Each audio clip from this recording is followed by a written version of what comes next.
La France bouge, la pépite du jour. Et nous sommes avec vous, Virgile Ringard. Vous avez 37 ans, c'est ça ? C'est bien ça. Vous avez été directeur des ressources humaines pendant 11 ans dans une start-up. Et justement, c'est dans le cadre de vos fonctions que vous vous êtes aperçu qu'il manquait énormément de données de marché sur les salaires. Ça signifie quoi ? Ça signifie qu'à ce moment-là, quand j'étais DRH, j'avais aucune idée de ce qu'était un salaire juste et équitable. Quand je faisais une offre pour un candidat ou une candidate. Il n'y avait pas de solution. Pas de solution, si ce n'est d'interroger un peu mes pairs, d'essayer de savoir qu'est-ce qui me paraît équitable. Voilà. Et c'était au doigt mouillé. Qu'est-ce qui se passe quand on fait des offres au doigt mouillé ? On tombe dans des négociations permanentes parce qu'on n'a pas de vraie vérité sur ce que sont les données de marché. On va dire, on vous offre 45 000 euros. La personne va dire, ah non, moi je veux 55 000. Et quand on tombe dans la négociation, on tombe dans l'injustice parce que qu'est-ce qui se passe ? On va récompenser ceux qui savent bien négocier, ceux qui crient le plus fort. On apprend en école de commerce l'art de négocier son salaire, ça fait partie des cours. Ça fait partie des cours en école de commerce, mais dans qu'est-ce qu'on vient mais pas dans oui, voilà, et qu'est-ce qu'on vient récompenser quand on récompense la négociation ? Est-ce que la négociation, c'est normal de récompenser les capacités de négociation de quelqu'un qui va faire du développement ? Mais il faut aller au-delà. Donc vous avez mis au point un fichier comparatif des salaires. Vous avez proposé à des startups en 2019 de vous confier leurs données de salaire. Exactement. Et c'est comme ça qu'est né Figure. Ouais. Pourquoi Figure ? Parce que figure, il y a un jeu de mots sur en anglais figure, ce qui veut dire statistique, qui veut dire silhouette et qui en français veut dire visage, donc qui veut dire donc ce mix entre c'est des données brutes, les salaires c'est une donnée, c'est un chiffre, mais c'est qu'il y a beaucoup de sous-entendus, c'est des gens derrière ces chiffres-là et toute cette ambiguïté derrière les salaires, le côté un peu émotionnel, et on va en parler peut-être côté très émotionnel. Justement, voilà. Vous allez nous raconter d'abord en 1 minute ce qu'est Figure. C'est parti vous aussi. Allez, on vous écoute. Donc chez Figure d'avant, on va récupérer ces données de salaire, mais comment on va les récupérer ? On va se connecter au système RH de nos entreprises clientes. On en a bientôt 1200. On agrège toutes ces données de salaire.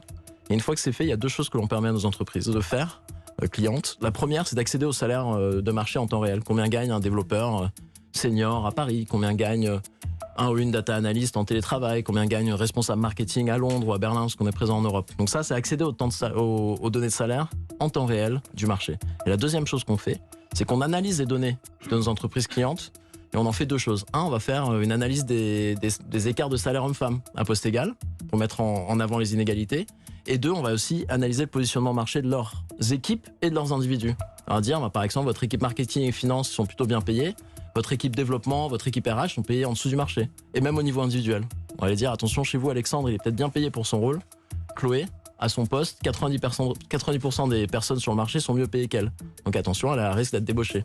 Donc on permet aux entreprises de reprendre le contrôle sur leur politique de rémunération. Donc c'est aussi pour garder les salariés. Exactement. C'est pas honnêtement, c'est avant tout pour ça. Une histoire de transparence et combien gagne mon voisin. Il y a aussi quelque chose c'est ça. Pour la fidélisation aussi des salariés. Vous en pensez quoi, Alexandre Viros ?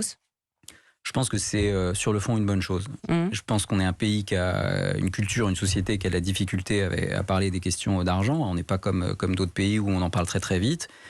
Et c'est bien qu'il y ait une forme de pudeur, parce qu'il ne faut pas tomber dans l'excès inverse où dans certaines cultures anglo-saxonnes, on ne vaut que ce que l'on gagne. C'est pas ça la question. Mais je pense que c'est quand même un des sujets absolument clés de la relation managériale, absolument clé de la relation entre un collaborateur et son entreprise.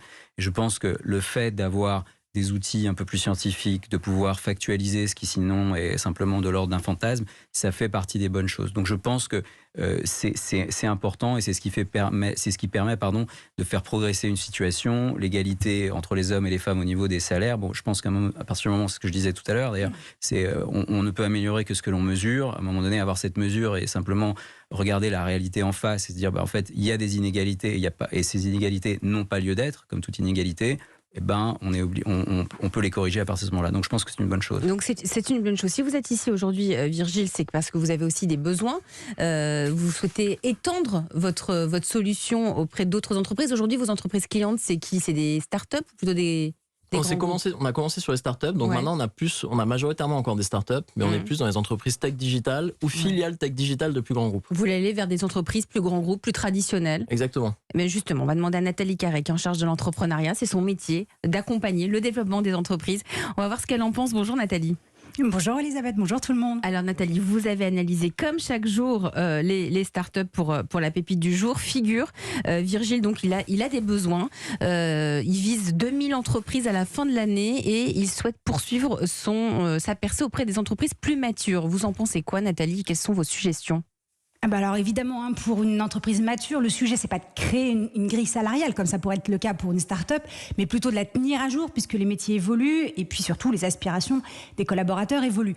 Mais on le sait, le salaire ne suffit pas, vous en avez parlé, pour attirer les talents ou les garder. Les collaborateurs veulent de la flexibilité, du sens, de la reconnaissance, et on voit des individus qui préfèrent être un peu moins payés dans une autre entreprise, mais avec beaucoup plus de sens, d'autonomie, de flexibilité.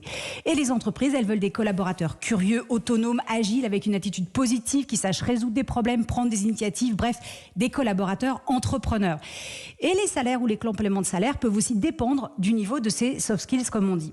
Par ailleurs, le nom d'un poste ne dit rien du travail réellement effectué. Il faut plutôt observer la fiche de poste. Un data analyst dans une fédération professionnelle, par exemple, ne fera pas du tout le même job qu'un data analyst chez vous, chez Figure. Pourtant, ils ont même un tel de poste. Alors, ne serait-il pas possible d'avoir un outil plus fin qui mettrait en corrélation le salaire, les activités réellement exercées, les soft skills, histoire de comparer les salaires à poste réellement égal, où on verrait peut-être se dessiner des grilles par poste, voire par emploi, plutôt que par métier, et surtout, on verrait se dessiner les leviers pour augmenter son salaire qui serait beaucoup plus clair. Et vous pourriez aller encore plus loin en proposant un outil qui ne parle plus égalité, même poste, même salaire, mais équité. Même contribution, même salaire. Et dans les RH, c'est vraiment tout l'enjeu, être équitable. Et plusieurs études montrent que la notion de justice sociale est fondamentale pour les salariés. Alors vous pourriez exploiter les travaux du psychologue John Stacey Adams, qui a travaillé sur la théorie de l'équité, pour afficher le ratio d'équité des entreprises. Là, les entreprises auraient un outil d'attractivité qui ne parlerait plus uniquement salaire, mais qui serait plutôt sur l'angle épanouissement au travail. Vous auriez donc une clé d'entrée très différenciante auprès des RH des entreprises, puisque vous proposeriez une solution qui réunit tous les facteurs qui interviennent dans la décision d'entrer et de rester dans une entreprise. Vu les difficultés d'attractivité de certains secteurs d'activité, ça serait un outil précieux. Ça serait bien. Ce serait donc un index équité. Un index équité. Exactement. Votre réaction, Virgile? Non, je pense que c'est un super point parce que ça va au-delà du salaire. Et le salaire, c'est une porte d'entrée facile. L'emploi, c'est une porte d'entrée facile. Mais en effet, la vraie valeur, elle viendra quand on arrivera à rentrer dans plus de granularité ce qu'est un métier et ce que sont les compétences qu'il contient et l'impact qu'il peut avoir. Et aussi, quand on arrivera à aller au-delà du salaire, on en parle. En effet, nous, on le voit auprès de nos entreprises. Et des avantages, la qualité de vie, le sens, c'est quand même des enjeux qui sont de plus en plus importants. Alors, ils sont de plus en plus importants. Mais toujours, quand on questionne les candidats, sous réserve que le salaire soit suffisant. Il ne faut pas partir du principe que le salaire devient secondaire. Non, il faut avoir en tout cas une barrière d'entrée minimum pour le salaire et ensuite rentrer dans ces enjeux de QVT, etc. Alexandre Viros, pour Adecco, c'est de l'intérim. Enfin, une partie de votre activité, c'est de l'intérim. Ça pourrait être intéressant. Les salaires sont transparents dans l'intérim ? Les salaires sont transparents parce qu'ils sont alignés sur ceux de l'entreprise utilisatrice. Il y a ce qu'on appelle l'égalité de traitement. Donc quelque part, c'est une condition d'entrée. Donc c'est une condition d'entrée. Mais ceci étant, si vous voulez, le groupe Adecco, on fait beaucoup de travail sur justement cette transparence et arriver à un certain niveau d'équité. Mais avoir des instruments comme celui que vous évoquez au travers de votre société qui nous permettent d'être plus affûté, plus granulaire, plus dans les faits de ce qui se passe et pas simplement dans la rumeur ou l'échange avec les pairs, je pense que c'est une bonne chose parce que en plus on est dans une période on est dans une époque de la transparence. Donc mais jusqu'où ? Jusqu'où il y a plusieurs niveaux de transparence. Je ne suis pas forcément fan d'une société, si vous voulez, de la mise à nu perpétuelle, parce que ça c'est autre chose, c'est un excès inverse et ça peut nourrir ou satisfaire certaines personnes. L'idée, c'est pas là. L'objectif, c'est quoi ?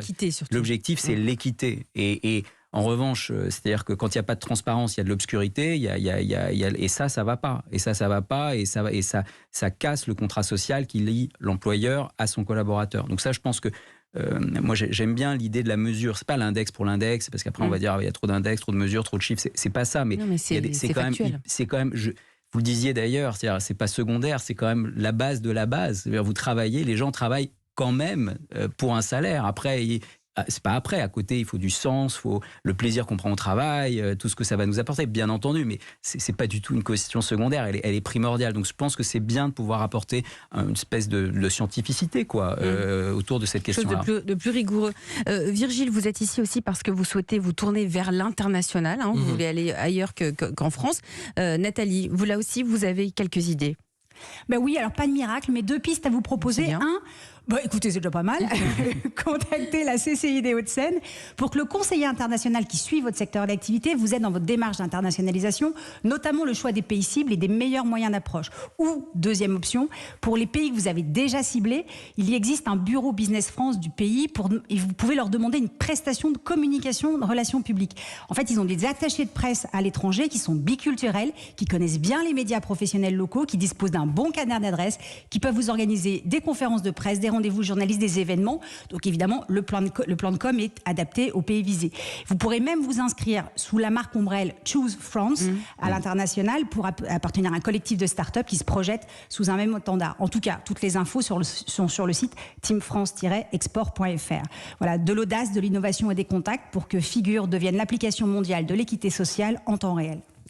Eh oui, c'est ambitieux, c'est très bien, nous on aime ça. Merci Nathalie, l'application mondiale de l'équité sociale en temps réel, ça c'est hyper important. Merci.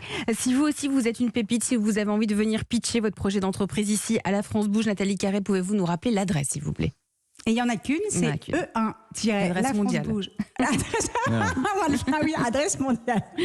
E1-la France Bouge @europe1.fr. Promis juré, Solène Godin, Charlotte Barrécan et moi, on lit toutes les candidatures. Une pile qui s'allonge chaque jour sur le bureau de la France Bouge.